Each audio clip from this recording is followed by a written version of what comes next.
बिलाखिर supreme court of Pakistan ने इस माह की इब्तिदा में नैब तरमीम पर अपना फैसला जो महफूज किया था, आज 15 सितंबर को वो सुना दिया।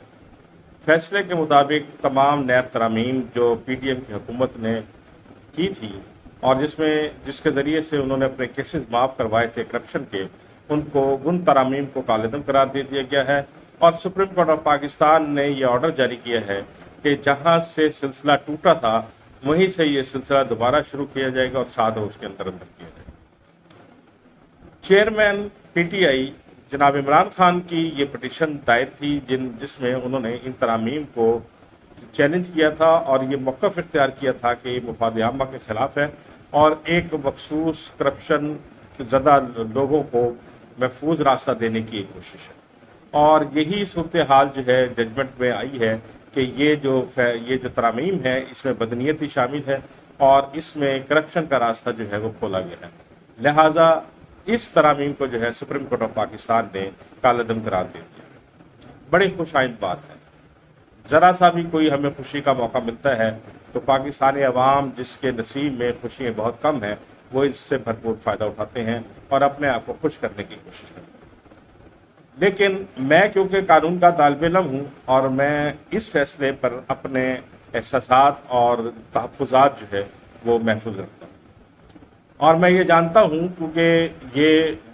जो फैसला है ये इतनी जल्दी हज़म होने वाला नहीं है और जाहिर है दूसरी जो पार्टी है जिनके खिलाफ ये फैसला हुआ है और जो इसके मराद याफ्ता लोग हैं जिन्होंने ये बिल पास करवाया था वो इसको यकीनी तौर पर इसको चैलेंज करेंगे, रिव्यू पिटीशन दायर करेंगे। अब बड़ी दिलचस्प बात जो है वो पैदा होगी।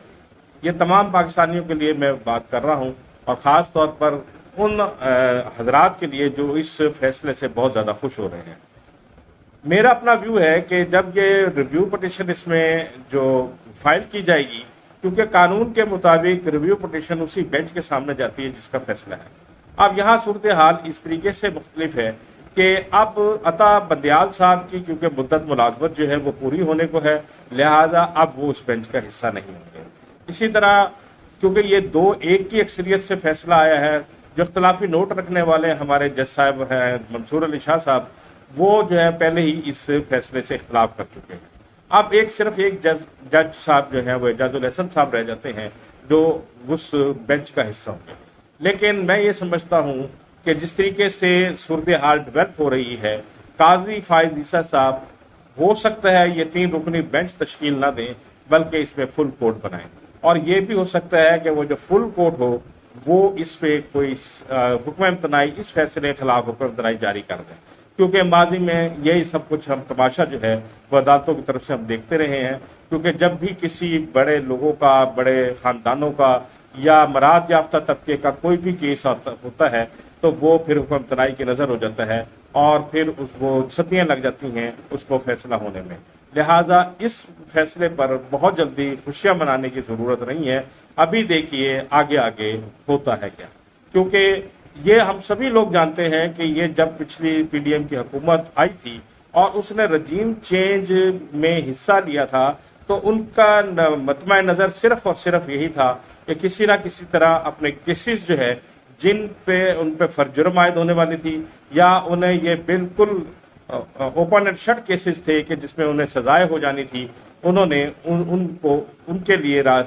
से बचने के लिए अपना ये तमाम रजीम चेंज ऑपरेशन में हिस्सा लिया, अपनी बहुत भारी सियासी कीमत भी अदा की और जो अदा कर रहे हैं। लेकिन उनके क्रेडिट में अगर 16 महीने में कोई बात है तो वो सिर्फ यही है कि उन्होंने नैब तरामीम करके अपने केसेस जो है माफ करा दिए, क्योंकि उनके क्रेडिट में कोई ऐसा बिल, कोई ऐसा कानून, कोई ऐसी पॉलिसी नहीं है जिससे आम आदमी को फायदा पहुंचा।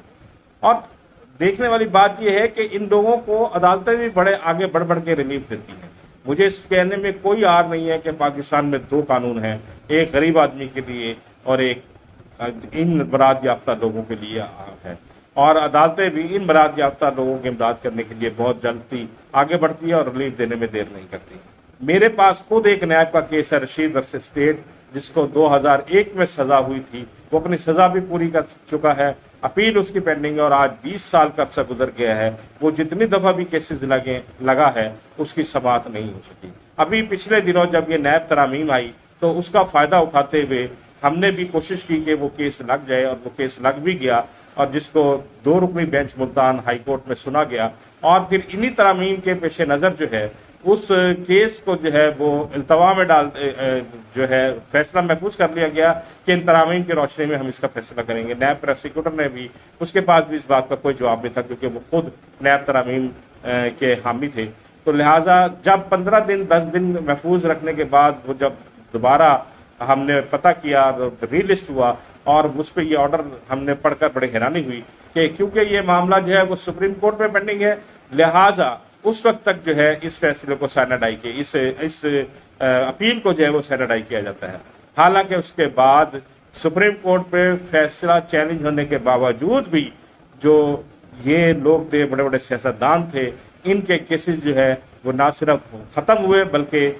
واپس جو ہے وہ نیب کو بھیج دیے گئے، اور ان کے خلاف انکوائریاں وغیرہ جو ہیں وہ ڈراپ ہو گئی۔ تو میرے کلائنٹ نے جب مجھ سے پوچھا کہ جناب یہ میرے ساتھ اس طرح کا سلوک کیوں، تو میں نے بڑا دکھ بھرے لہجے میں کہا کہ یار بات سنو، تمہارا تعلق جو ہے وہ کسی شریف فیملی سے ہے یا زرداری فیملی سے ہے۔ تو وہ عقل مند تھا، وہ سمجھ گیا میری بات کو۔ تو میرے کہنے کا مقصد یہ ہے کہ ابھی دیکھیے اس میں کیا صورتحال ڈیولپ ہو گئی، اور مجھے لگتا یہی ہے کہ رجیم چینج والے بھی جو ہیں وہ اس چیز کو اتنی آسانی سے قبول نہیں کریں گے، اور اس صورت میں تو بالکل نہیں کریں گے جبکہ ہمارے خود نگران وزیر اعظم جو ہیں کاکڑ صاحب جو ہیں وہ اس ترامیم کا فائدہ اٹھانے والوں میں شامل ہیں۔